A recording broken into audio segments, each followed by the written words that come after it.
Hello दोस्तों, स्वागत है आपका उत्तराखंड मुक्त विश्वविद्यालय के सामुदायिक रेडियो कार्यक्रम हेलो हल्द्वानी 91.2 एफएम पर। और आप सुन पा रहे हैं अपने दोस्त, अपने होस्ट यानी कि मैं विकास जोशी को। जैसा कि आप लोग जानते हैं दोस्तों कि हम हर बार आते हैं किसी एक नए विषय के साथ, कुछ नई रोचक जानकारियों के साथ, जिनसे आपका ज्ञानवर्धन हो सके। तो ऐसे ही एक विषय के साथ आज मैं आप लोगों के सामने मौजूद हूँ। और विषय पर चर्चा करने से पहले मैं स्टूडियो में मौजूद अपने साथियों से आपका परिचय करवा देता हूं। आज इस कार्यक्रम के बारे में आप लोगों को जानकारी देने के लिए हमारे साथ उपस्थित हैं डॉक्टर ललित मोहन पंत जी। स्वागत है सर आपका। धन्यवाद सर। डॉक्टर शुभंकर शुक्ला जी। धन्यवाद। स्वागत है शुक्ला जी आपका भी। धन्यवाद सर।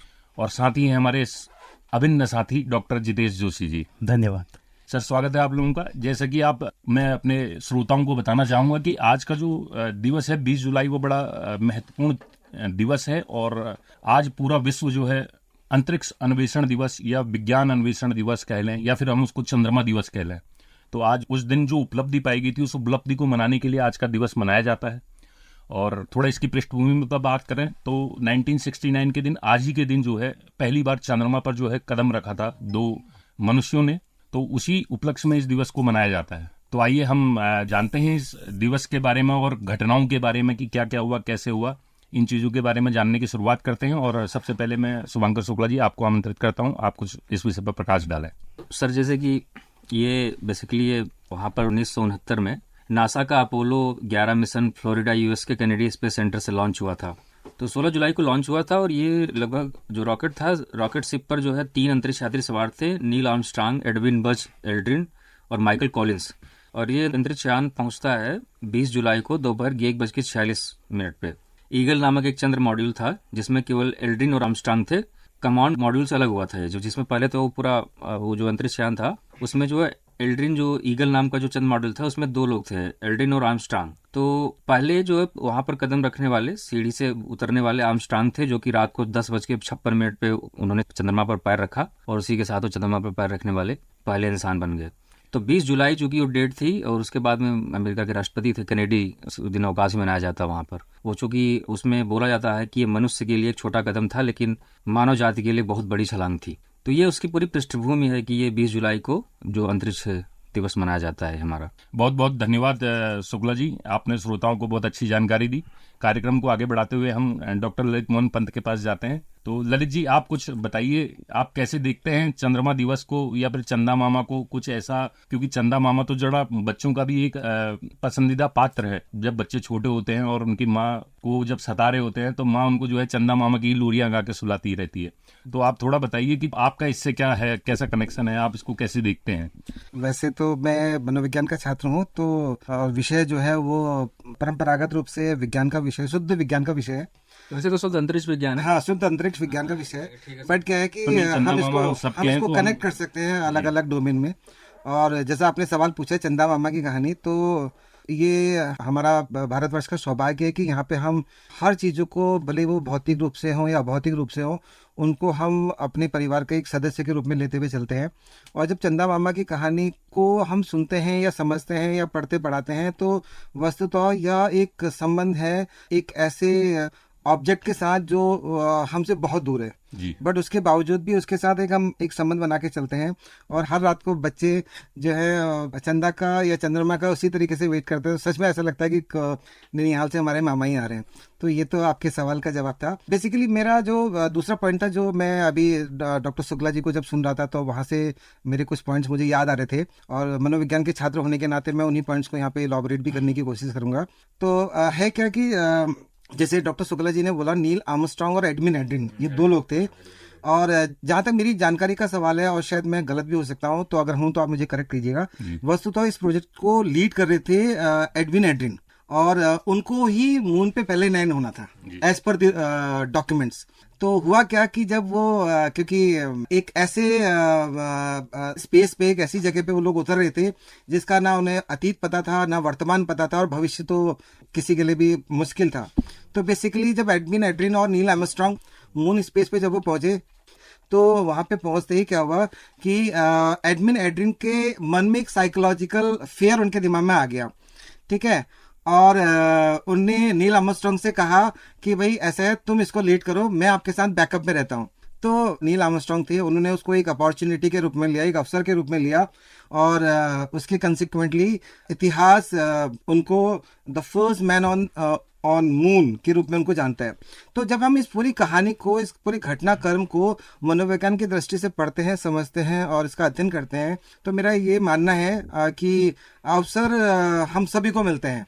अवसर को लेना आपको आना चाहिए, और विज्ञान, अब भले वो प्रौद्योगिकी का हो या अंतरिक्ष का हो या किसी भी दूसरे क्षेत्र का हो, वो ये सिखाता है कि भाई जो अपॉर्चुनिटीज़ हैं आपको उनको इनकैश करना आना चाहिए, और उसी रूप में हम आगे बढ़ सकते हैं। और अभी आपने देखा होगा मैडम सुनीता विलियम्स भी शायद स्पेस की किसी एक हर्डल में फंसी हुई हैं, और आज के इस कार्यक्रम के तहत हम उनको भी उनके अच्छे स्वास्थ्य के लिए ईश्वर से प्रार्थना कर सकते हैं। बहुत बहुत धन्यवाद डॉक्टर ललित जी, आपने चंद्रमा के बारे में हमको जो मनोविज्ञान से जुड़ा हुआ पुट बताया वो बहुत अच्छा था, और शुक्ला जी ने भी जो जानकारी साझा की है हमारे साथ अपोलो 11 से लेकर चंद्रमा पर पहुंचने का समय और वो सब। हम थोड़ा आगे बढ़ते हैं। जैसे कि आप जानते हैं कि चंद्रमा पृथ्वी का एक उपग्रह है, और लगभग पृथ्वी से इसकी दूरी की बात की जाए तो 3,84,000 किलोमीटर करीबन लगभग ये दूर है। और भारत, हमारा देश भारत भी चंद्रमा के लिए मिशन भेज चुका है ना। तो हम थोड़ा इसके बारे में जानेंगे, और इसके बारे में हम जानना चाहेंगे डॉक्टर जितेश जोशी जी से, जो हमारे साथ जुड़े हुए हैं। तो जोशी जी, थोड़ा आप बताइए कि चंद्रमा मिशन जो भारत के हैं उनके बारे में कुछ प्रकाश डालिए।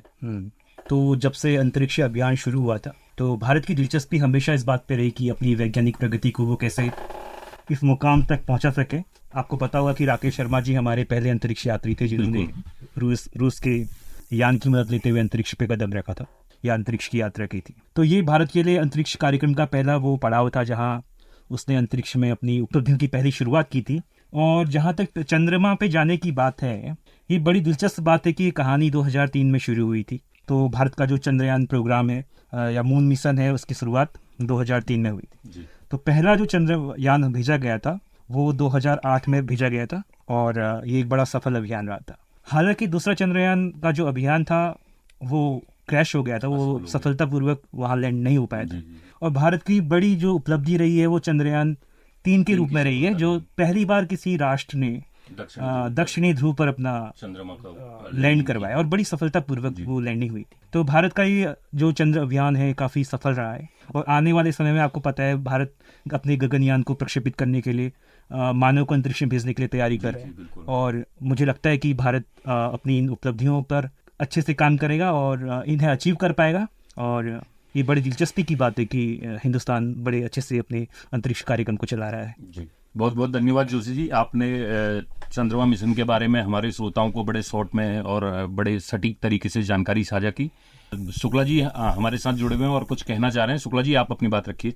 बेसिकली एक मूल सवाल है, अब हम लोग अभी इतनी सारी चर्चा की इसमें, कि ये भी है कि अंतरिक्ष अन्वेषण की जरूरत हमें बेसिकली क्यों पड़ी। मोटे तौर बहुत महत्वपूर्ण मुद्दा है कि अंतरिक्ष ऐसा क्या हुआ कि अंतरिक्ष अन्वेषण की हमको जरूरत है। हाँ, तो वो उसका बेसिकली है कि जैसे कि बाहरी अंतरिक्ष का अध्ययन करने के लिए हम बाहरी जो हमारे जो ग्रह हैं उनको बाहरी तौर पर अध्ययन करने के लिए, तो वो अंतरिक्ष में जाके दिखा सकता है कि जो भी ग्रह है उसकी स्थिति, उसकी स्थिति क्या है। तो बेसिकली चाहे एनवायरनमेंट का मसला हो, जलवायु परिवर्तन की बात चलती, देखिए आज की जलवायु परिवर्तन इतना बड़ा मुद्दा है, पृथ्वी की जो स्थिति कैसी है, तो ये हम अंतरिक्ष में जाके ही पड़ताल कर सकते कई स्तरों पर। तो इसलिए अंतरिक्ष अन्वेषण की जरूरतों को भी देखते हुए अंतरिक्ष मिशन की कितनी उपयोगिता इससे हम समझ सकते हैं। और जैसा कि अभी देखिए हमारे इसरो का जो इतना बेहतर काम चल रहा है, इसरो ने अभी आगामी उसके अंतरिक्ष मिशन कितने, लगभग हमारे पास एक डिटेल है मेरे पास, 2024 में गगनयान की बात चल रही है, अभी NISR करके है, फिर मध्य में गगनयान 2 की बात है 25 में, फिर शुक्रयान की बात हुई है 2025 के लिए, जो अभी पूरा इनका जो शेड्यूल बना है। मार्स ऑर्बिटर मिशन 2, मंगलयान 2 की बात है 2026 तक। चंद्र ध्रुवीय अन्वेषण मिशन 2026 में जाने वाला, गगनयान 3 26 में जाने की चर्चा चल रही है, अभी इसरो के द्वारा भेजा जाएगा। 2028 में चंद्रयान 4 की बात चल रही है। इसी तरीके से लगभग इस सीरीज में इतने हमारे जो है हमारे इसरो के इतने आगे के जो लक्ष्य हैं अंतरिक्ष अन्वेषण के, तो ये सारी प्रक्रिया है और अभी देखते हैं आगे आगे होता क्या है। बहुत बहुत धन्यवाद।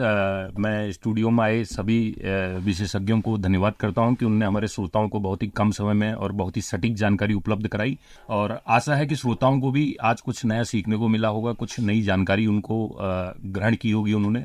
तो मिलते हैं अगले किसी दिन पर किसी नए विषय के साथ, कुछ नई चर्चाओं के साथ, कुछ नए ज्ञान के साथ।